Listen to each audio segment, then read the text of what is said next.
Good morning, everyone. Good morning. I do a lot of my shopping at Target, and who doesn't love Target? And now when you go to Target, as soon as you walk in, there's a little station where you stop, and a Target employee greets you and offers you hand sanitizer as you enter. There is one greeter that I particularly enjoy seeing at my local Target. I've seen him a couple of different times on a couple of different trips to Target, and he might be the best greeter I've ever encountered anywhere. As soon as I walk in, he says to me, "How are you doing, brother?" And when I say, "I'm good, how are you?" he responds, "I am blessed, brother, I am blessed." And as I get my hand sanitizer and walk into the store, he always sends me on my way with a cheerful, "God bless you, brother." Now I must admit, the first time he greeted me like this, I was shocked. For someone to so openly and publicly speak about his own connection with God, and then even more boldly to wish God's blessings on a complete stranger. In this day and age, that's like playing with fire. In a world that is offended by the greeting "Merry Christmas," or a society that is adamant about removing the words "under God" from the Pledge of Allegiance, it is quite a bold thing for this guy, who's only about my age, to proclaim his faith not only publicly, but in the place where he works, right there in Target, for everyone to hear.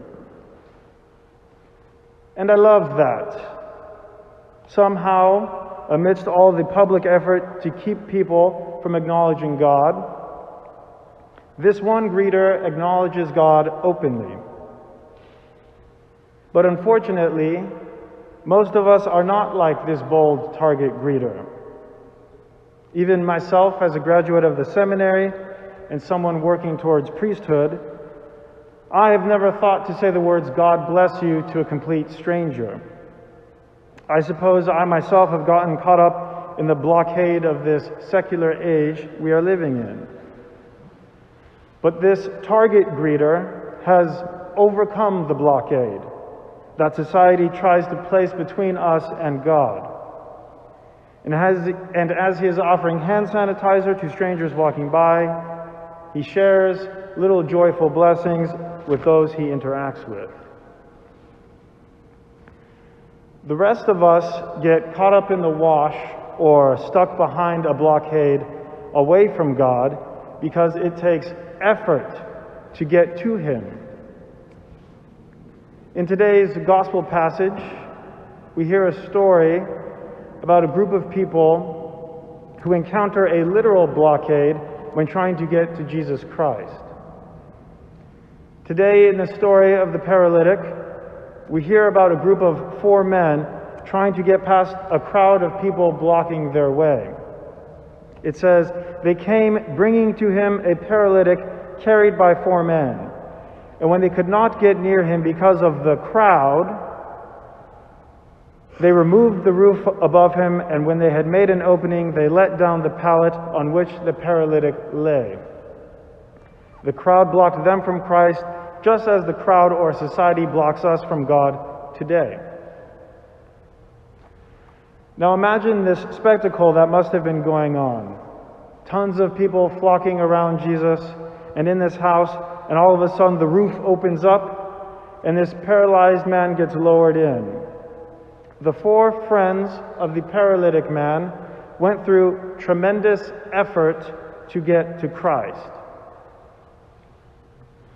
It takes effort to pray. It takes effort to come to church. It even takes effort to turn on your computer or your TV and tune into church. It takes effort to connect to God.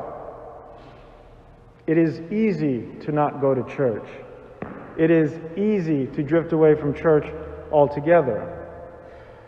Constantly throughout the week, we get phone calls at the church from all kinds of people looking for baptismal certificates or wedding certificates.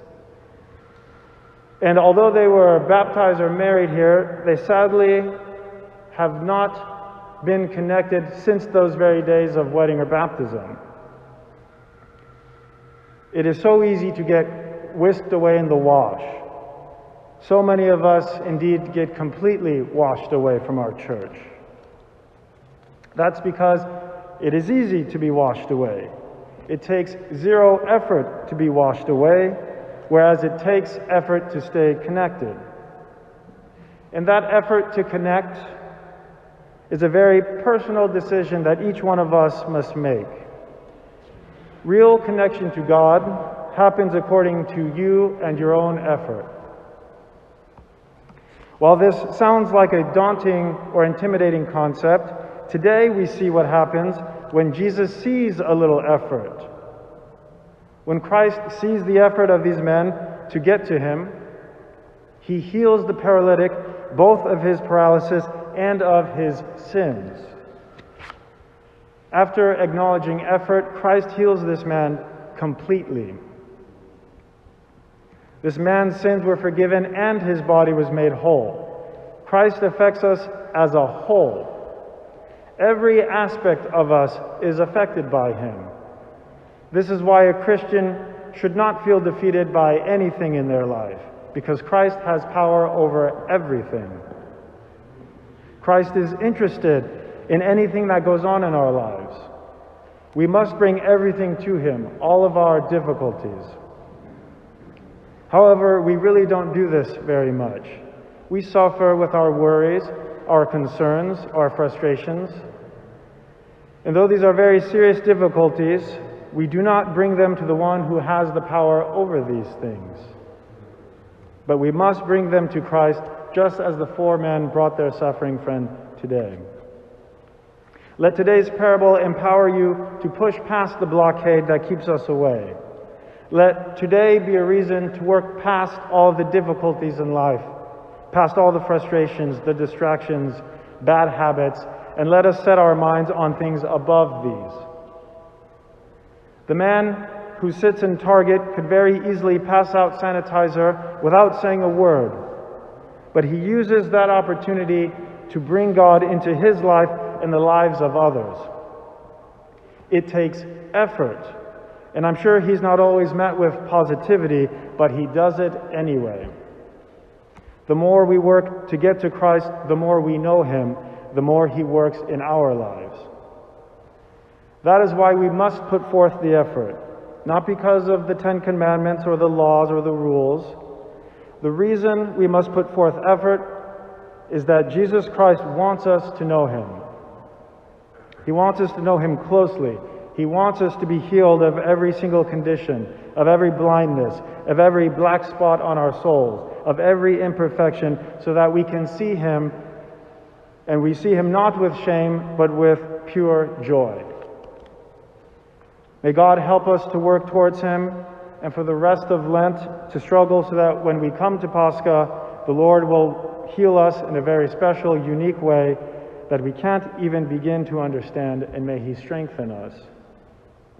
He said to the paralytic, "I say to you, rise, take up your pallet and go home." And he rose, took up the pallet, and went out before them all, so that they were all amazed and glorified God, saying, "We never saw anything like this." Amen.